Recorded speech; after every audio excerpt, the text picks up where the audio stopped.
آپ دیکھ رہے ہیں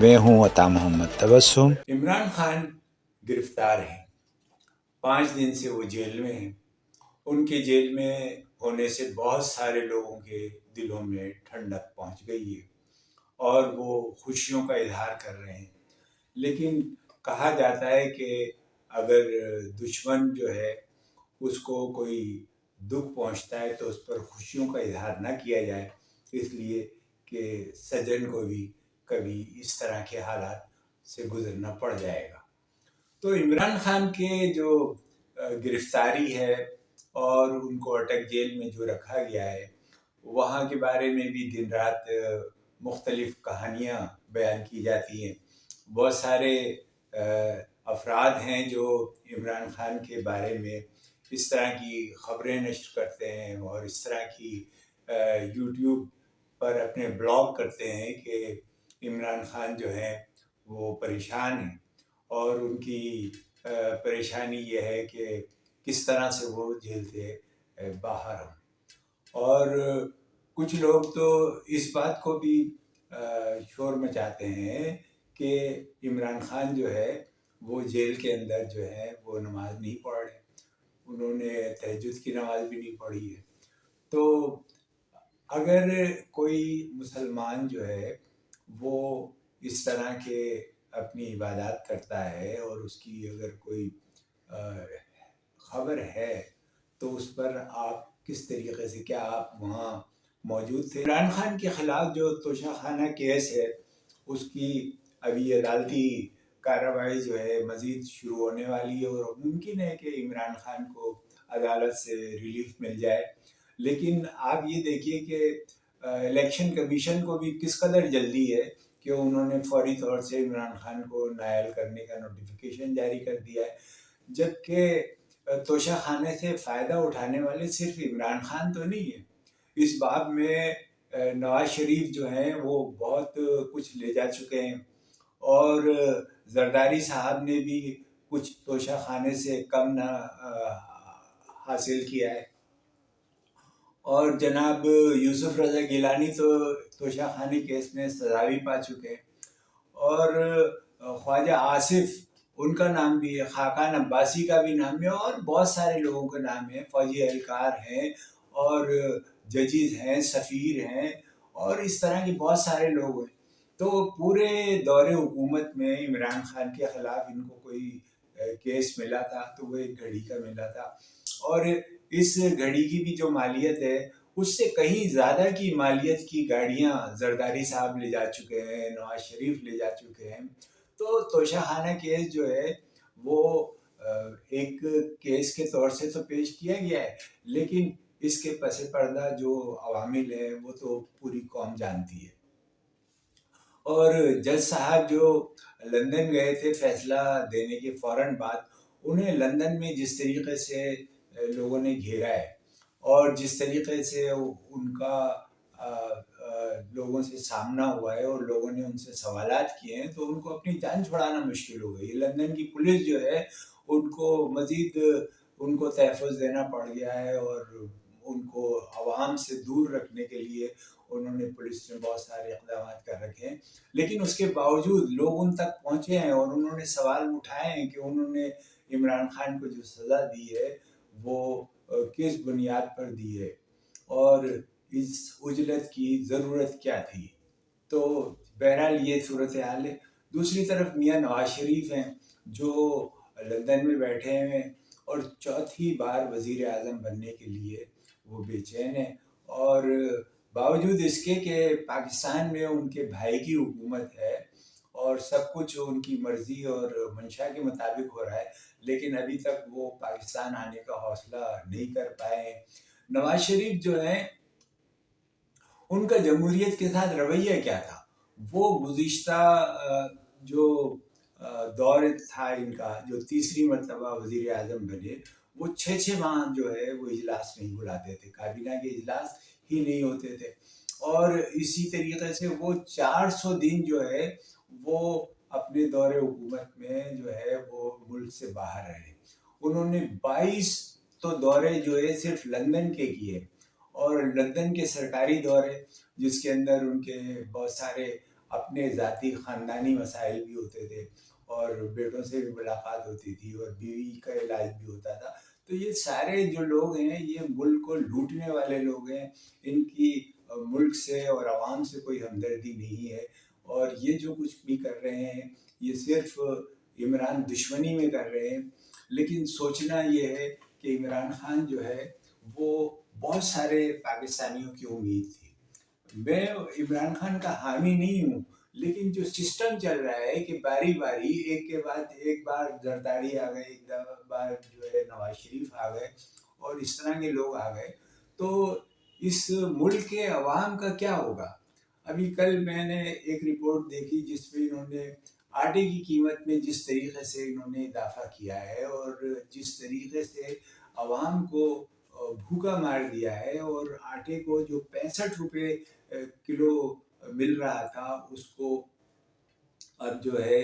وہ 160 روپے کلو جو ہے وہ اس تک پہنچا دیا ہے. پھر آپ اس نگراں حکومت کا بھی دیکھ لیجئے کہ یہ نگراں حکومت کیا کرتی رہی ہے. محسن نقوی صاحب جو ہے وہ 60 کروڑ کا جھنڈا لگانے کے معاملے میں جو ہے وہ بدنام ہوئے ہیں اور اب تک وہ اس بارے میں کوئی صفائی نہیں پیش کر پائے. اور وہ جو ہے وہ 3 ماہ کے لیے آئے تھے اور 3 ماہ سے اب جو ہے ان کو 6 ماہ ہو گئے اور ابھی تک وہ پنجاب کا جو ان کو الیکشن کرانا تھا جس کے بارے میں سپریم کورٹ نے بھی حکم دیا ہے، الیکشن کمیشن نے بھی کہا ہے، لیکن یہ الیکشن ہوا نہیں. تو آپ دیکھیے کہ کون لوگ ہیں جو اس ملک کو چلا رہے ہیں اور کون لوگ ہیں جو اس ملک کے لیے فیصلے کر رہے ہیں اور کن کی مرضی سے جو ہے یہ سارے معاملات چل رہے ہیں. عمران خان جو ہے وہ ایک جدوجہد تو کر رہے ہیں اور ان کے پیچھے عوام کی ایک بڑی طاقت ہے اور اسی طاقت سے خوفزدہ ہو کر انہیں اس طریقے سے جیل میں بھی ڈالا جا رہا ہے. ان پر مقدمات بھی 200 مقدمات ایک آدمی پہ بنا کے اس کو دن رات جو ہے آپ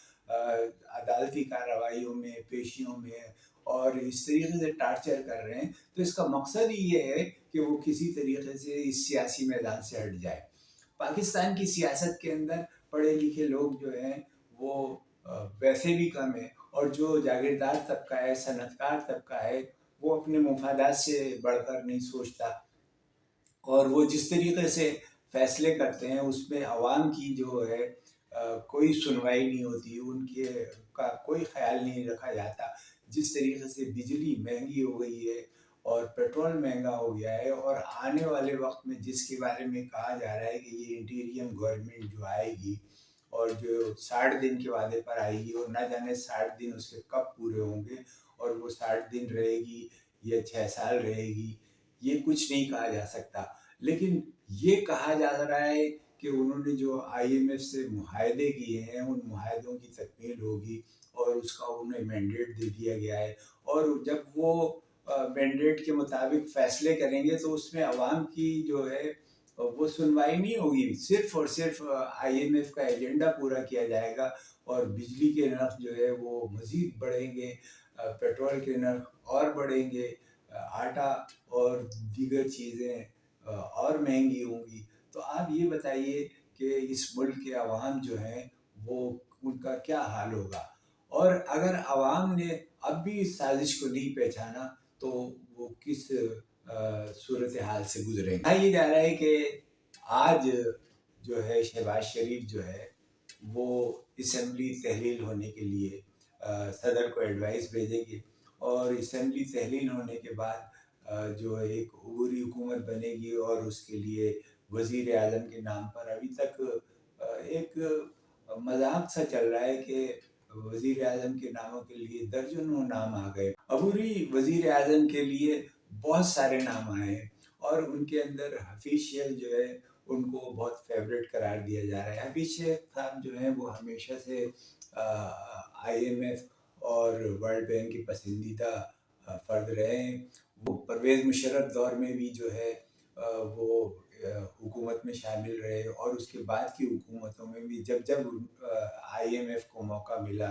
ورلڈ بینک کو موقع ملا کہ اپنے کسی فرد کو، اور یہ معاشی جو ہے اقتصادی معاملات کے لیے ان کو آگے لایا جاتا ہے، اور وہ فیصلے کرائے جاتے ہیں جو جمہوری حکومتوں کو مشکل پیش آتی ہے، اور ایسے فیصلے جو عوام کے لیے بہت بھاری ثابت ہوتے ہیں۔ اور تو اس لحاظ سے تو حفیظ شیخ جو ہے وہ ان کے بہت فیوریٹ ہیں، اور حفیظ شیخ کے علاوہ بھی بہت سارے نام ہیں۔ تو لیکن کہا یہ بھی جا رہا ہے کہ جو نام اصل ہے وہ تو ابھی سامنے ہی نہیں آیا، اور کہا یہ بھی جا رہا ہے کہ یہ اصل نام جو ہے وہ ابھی پاکستان سے باہر ہے۔ جب وہ ان کا اعلان ہوگا تو وہ پاکستان میں بھی آئیں گے، اور پھر ان کو پروٹوکول بھی ملے گا، اور انہیں وزارت عظمیٰ کا ان کے سر پر تاج بھی سجایا جائے گا۔ تو اس وزارت عظمیٰ کے لیے تو میاں نواز شریف بہت بے چین ہیں، اور چوتھی مرتبہ وزیر اعظم بننے کے لیے جو ہے وہ بار بار کوشاں ہیں، اور کسی طریقے سے وہ چاہتے ہیں کہ ان کی راستے کی ساری رکاوٹیں دور ہو جائیں، اور پاکستان کے اندر ایک بار پھر انہیں اقتدار مل جائے۔ لیکن پاکستان کے عوام جو ہے وہ ان کو سوچنا چاہیے، انہیں اپنے ووٹ کی طاقت کو استعمال کرنا چاہیے۔ اگر وہ اس صورتحال میں باہر نہیں نکلتے اور وہ احتجاج نہیں کرتے، اس طرح کے قوانین بنے ہیں، اور ان قوانین کو جس طریقے سے قومی اسمبلی میں اور سینٹ میں ایک دن میں بغیر پڑھے اور مختلف زور و شور لگا کے ان کو منظور کیا گیا ہے، وہ بھی ایک سوچنے والی بات ہے۔ کیا ان قوانین کے ذریعے پاکستان کے اندر مزید انسانی حقوق کی صورتحال کیا ہوگی، آزادی اظہار کی صورتحال کیا ہوگی؟ آزادی اظہار کے اوپر صحافیوں نے بہت احتجاج کیا ہے، اور لگ یہ رہا ہے کہ پاکستان کے اندر اب ایک ایسی جبری صورتحال ہے، ایک ایسی بندش کا ماحول ہے جس کے اندر ہر شخص جو ہے لب کھولتے ہوئے بہت ڈرتا ہے، بہت خوفزدہ ہو۔ تو ان ساری صورتحال کے اندر جو ہے لوگ پریشان ہیں، اور اب دیکھنا یہ ہے کہ آئندہ چند دنوں میں کیا فیصلے ہماری قسمت کے ہوتے ہیں، اس ملک کے عوام کی، غریب عوام کے لیے کیا فیصلے ہوتے ہیں۔ ان فیصلوں کے اندر کسی بھی طور سے عوام کی کوئی بہبود شامل نہیں ہے، عوام کے لیے کوئی ریلیف شامل نہیں۔ لیکن ان حکمرانوں کو اپنے اقتدار کے لیے سب کچھ حاصل ہوگا، ان کو وہی عیاشیاں ہوں گی، وہی دورے ہوں گے، وہی دعوتیں ہوں گی، وہی لوٹ مار ہوگی۔ تو اس صورتحال کے اندر اب پاکستان ہے، اور پاکستان سے جو محبت کرنے والے ہیں وہ اپنا 76واں یوم آزادی اس حال میں منائیں گے کہ اس ملک کے اندر جمہوریت کا سفر اب بھی بہت دور نظر آتا ہے۔